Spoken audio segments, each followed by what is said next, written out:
The reason I believe in Jesus Christ is the incredible ethical teachings he gave.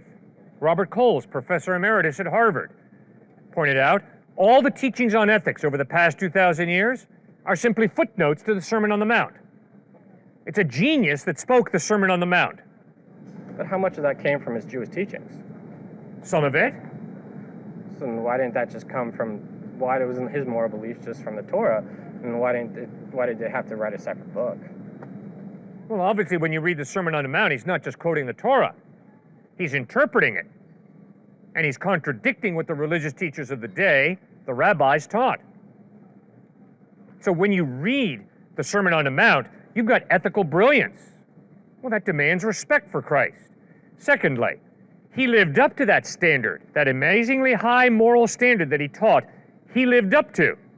Well, why do you and I respect Gandhi, Dr. Martin Luther King, Abraham Lincoln? We respect these people because of the way they lived their life.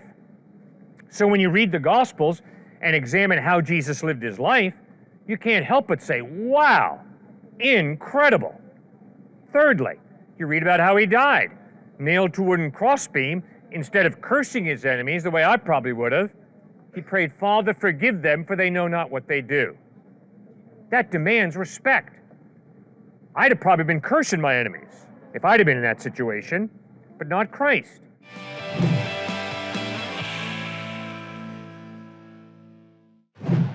So how do you think about Jesus? Have you put your faith in him, or are you skeptical? Or I think he was a moral, upstanding guy. Right. I don't think personally he was worthy of worship, just like I wouldn't worship MLK. But I do think certain of his aspects are worthy of respect just because he was a nice guy. Okay. Now, because you respect him, how do you handle his claim to be God in human form? Doesn't that put him in the category of lunatic, if he's just a man? Well, there are many people that are worthy of respect that are put in the category of lunatic. Plato, Socrates, Pythagoras, many of them had cults in their name because some of the lunatic things they said right next to some of the many logical things they said. So you always have to take people of great respect in history and past times with a grain of salt, just because of what they knew at the time and their cultures and how they were raised. Right. But in light of the fact that Christ taught that humility was a virtue and pride and arrogance were a sin, and then he goes out and claims to be God in human form, if he's not God in human form, he is one arrogant twit. I get that you look at the teachings of Christianity, it's like, yes, this applies very well to like how logically life functions around me, minus the miracles. What's to say that those miracles are more believable than, for example, some of the more fantastic things that happen in Roman myth or Greek myth? You know, because they also teach lessons through their myths about how you should behave in life. So I guess, right. Yeah. Well, it's real simple. If an atheist says to me, that was a miracle, I'm going to say, you got to be kidding me. If there is no God, it's impossible that miracles take place. Right?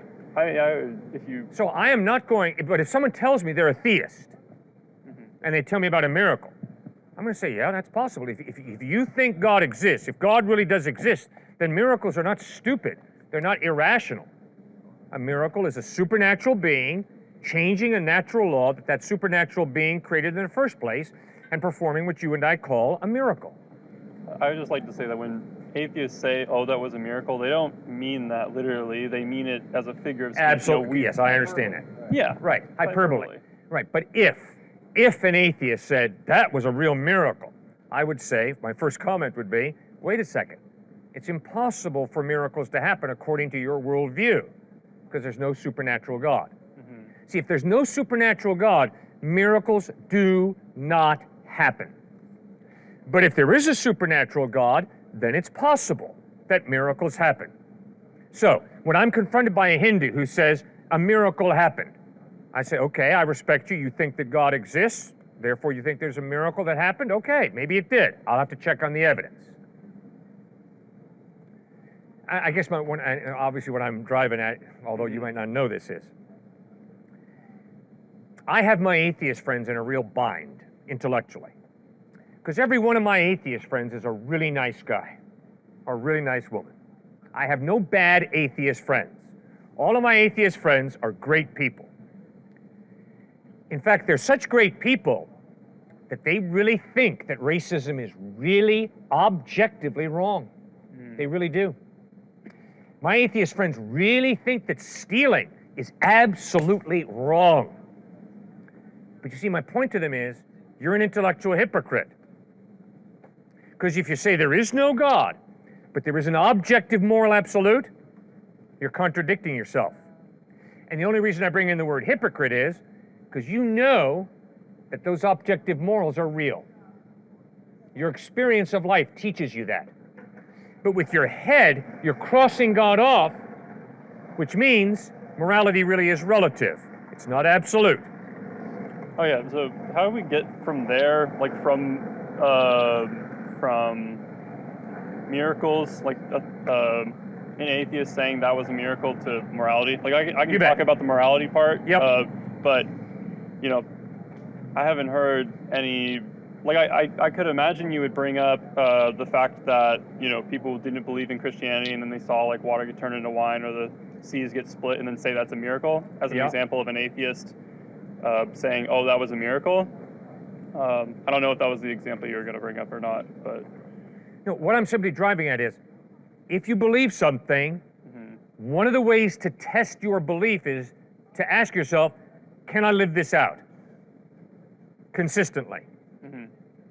And if I believe something and I can't live it out consistently, I better go back and question, hey, is my belief right or is it really wrong? Okay, so like for you, it's easier to live out Christian beliefs than it would be to live out Roman beliefs or what have you. Okay, I understand. And my point is, every one of my atheist friends finds it much easier to live out the moral absolutes that Jesus taught than they find it easy to live out their moral relativism. See, I would encourage you, think very carefully on this campus.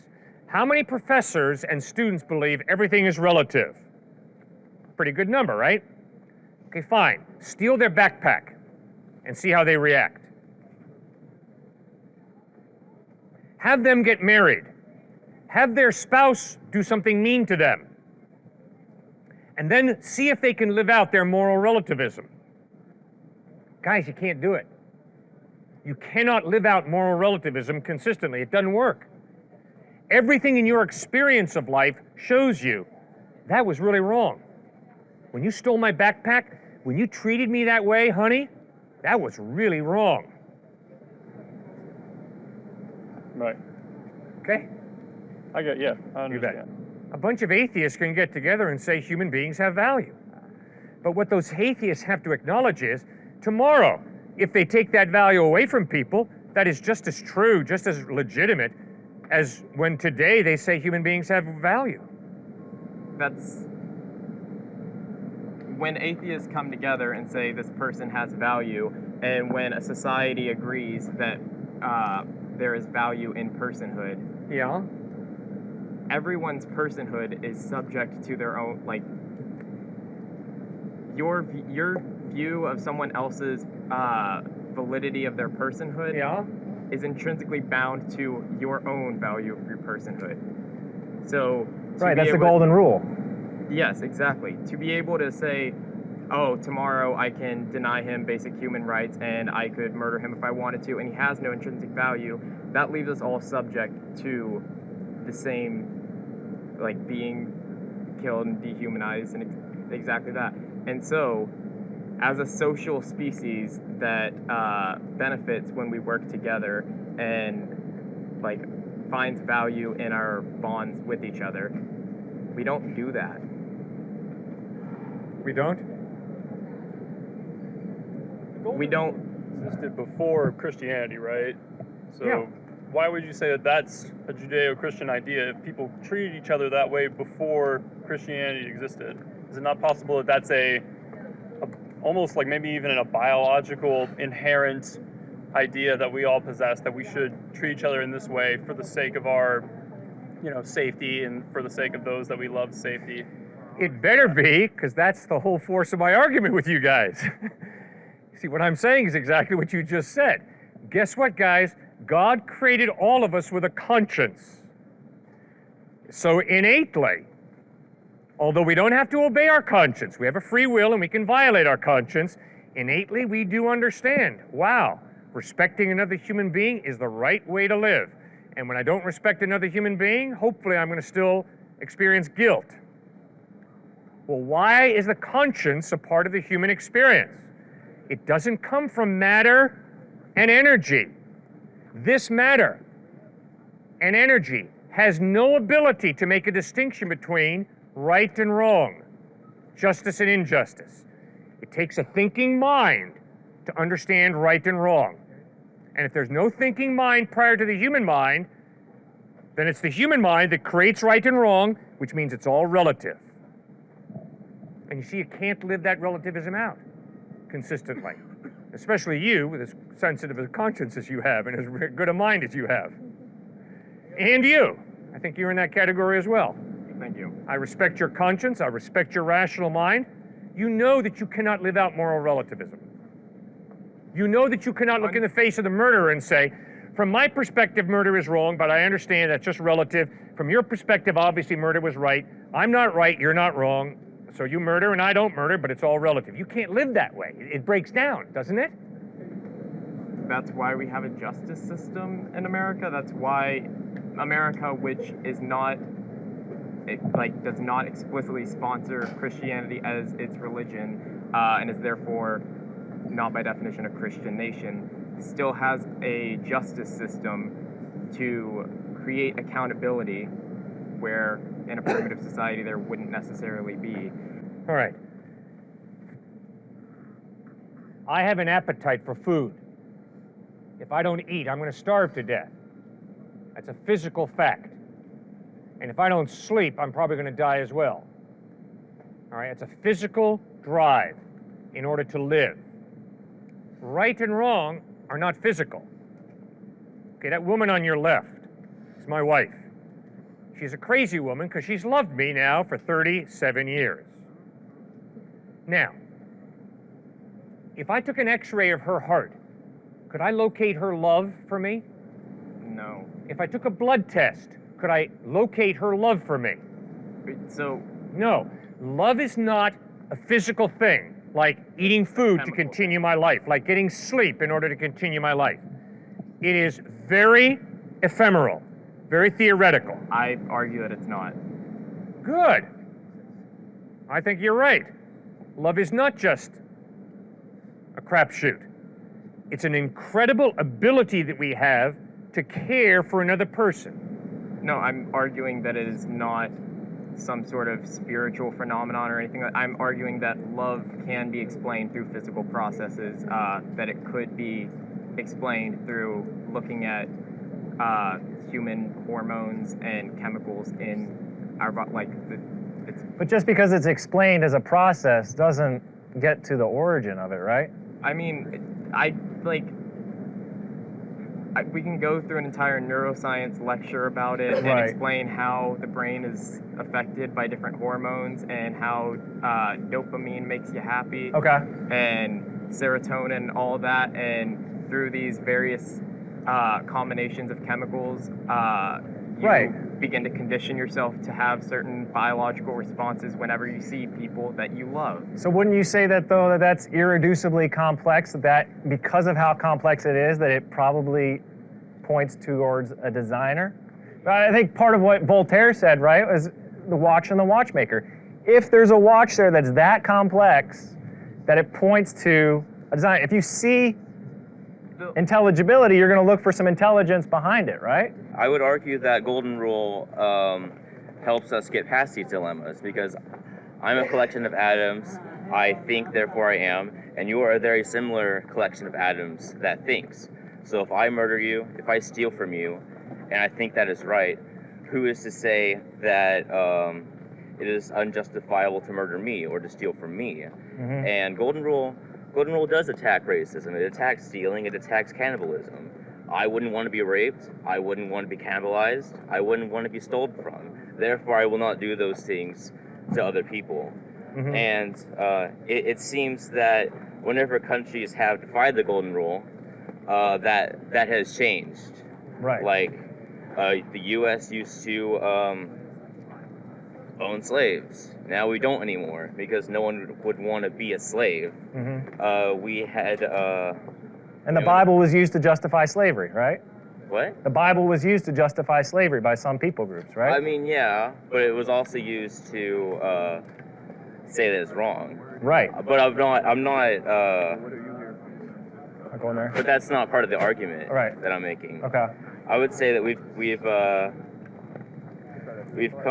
come together. We've taken this concept of the golden rule and we have applied it to our morality. And the golden rule came from Greek philosophers. Christianity was not around when these Greek philosophers came up with the golden rule. The Bible does not claim the golden rule. Sure, it is a Christian value, but it does not own the concept of the golden rule. Okay, if I'm saying, though, that the Bible is making a lot of truth claims and they're true, and then I go outside and say everything else is false, is that kind of narrow-minded of me? Yeah. Yeah, so I'm going to look at the Greek philosophers and those who reasoned, whether it's Aristotle or Plato, whoever it is, I'm going to look and I'm going to study what they wrote and say, does that align with the logic of the golden rule? And if it does, that's great. I mean, Aristotle, he came to the conclusion that there is some creator behind this creation or behind this existence. Yeah. Right? The homosexuality, the bisexuality, And the bestiality? all of those are still technically wrong today? Yes. Okay. Because that's not just the Mosaic law. You go right back to Genesis 1 and 2, the good creation, and we read in Genesis 2:24, for this reason a man shall leave his father and mother, be united to his wife, and the two shall become one flesh. Okay. But I think the real issue of homosexuality today has very little to do with sex. It has everything to do with freedom, love, and tolerance. But I would plead with you guys, remember, where freedom, love, and tolerance come from. They come from a God who loves you, a God who created you with a free will, and a God who's given you rights because you're intrinsically valuable, and a God who is tolerant. As Jesus bled and died on a cross, he prayed, Father, forgive them, for they know not what they do. So what's so paradoxical is, we live in a culture where people are really getting upset about the homosexual issue that the Bible speaks to fairly clearly, and they're getting upset. And I think a lot of the emotions that are driving that is, don't take away my freedom, don't take away my love, and don't you dare be intolerant. But where does your idea of freedom come from? Where does your idea of love and experience of love come from? Where does your understanding of tolerance? Why should we be tolerant of those who disagree with us? It comes from God. See, if there is no God, you're not free. If there is no God, you're a complex biochemical reaction. You're not free. No, God says you are free because you're more than just a complex biochemical reaction. You're a human being created in his image with a free will. If there is no God, love is a sex drive. And you think she loves you? She doesn't love you. She just wants to have sex with you. That's all it is. And baloney, Christ says. That's false. We have an ability to love each other, to really care for each other, which doesn't necessarily mean I want to hop into bed with you. It means I want to work for your well-being because I care about you. And when you talk about tolerance, tolerance is not saying, oh, we all believe the same thing.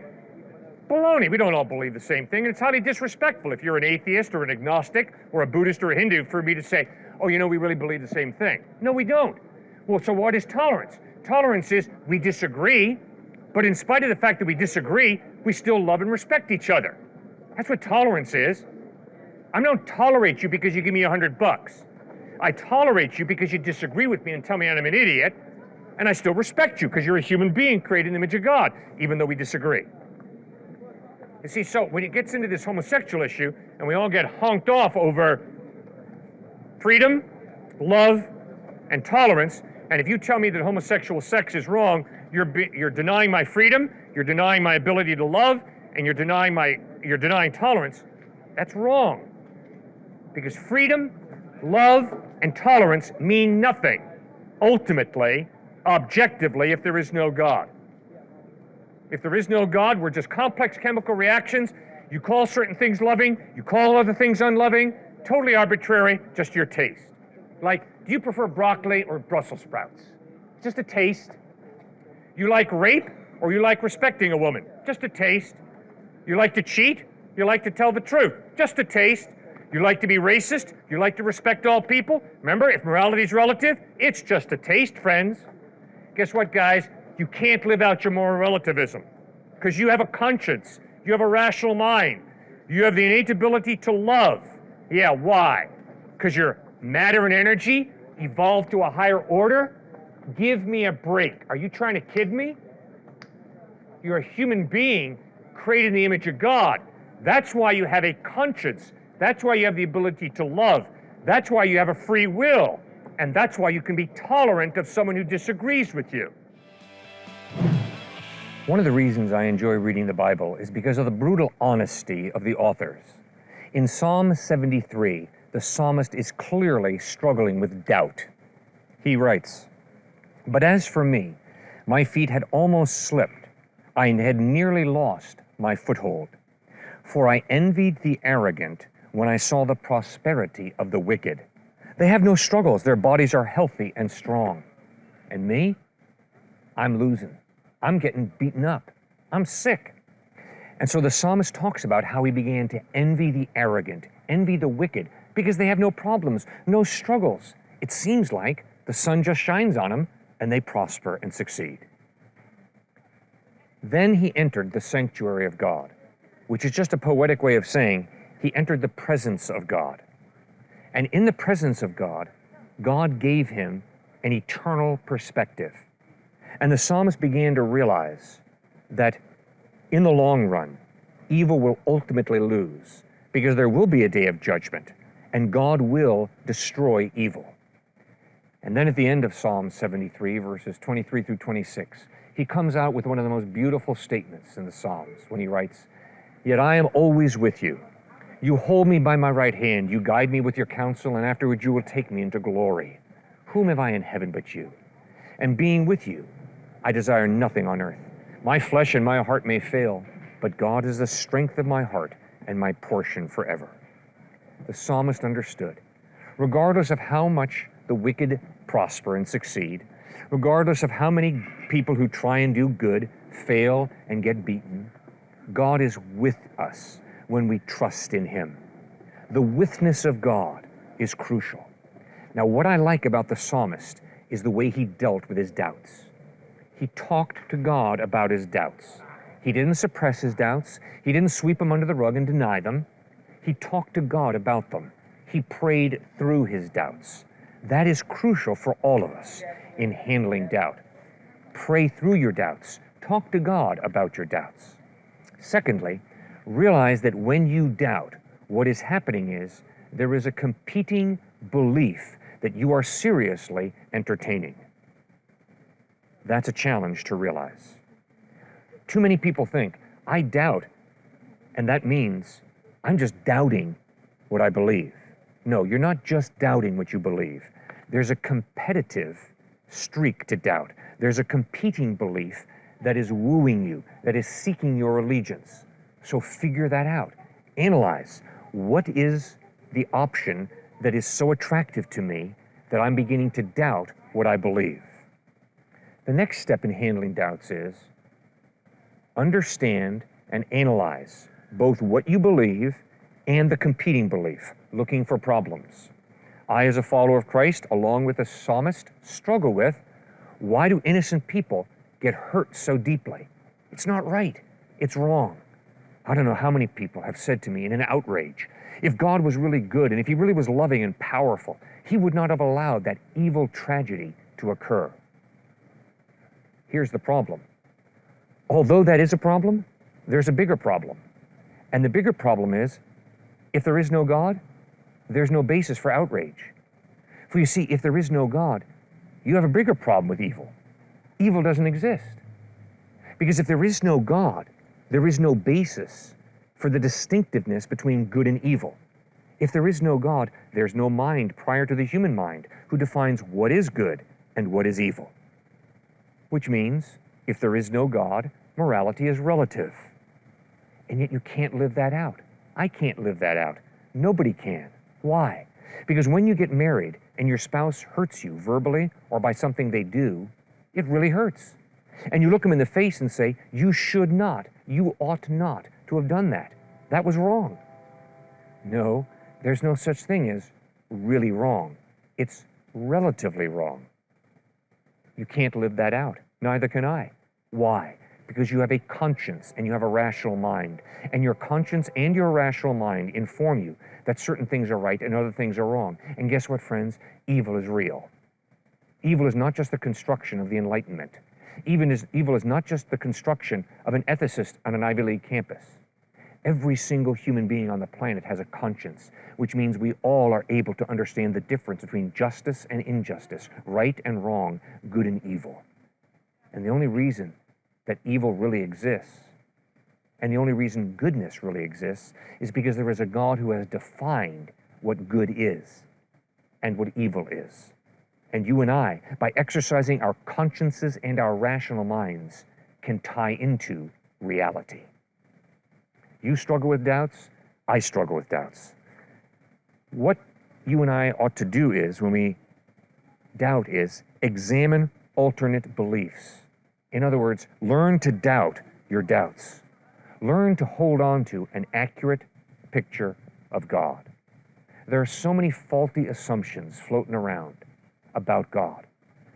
Many people think, if God is really good, I should have a red carpet ride through life. If God is really fair, then all wicked people should lose. Those are false expectations. Why?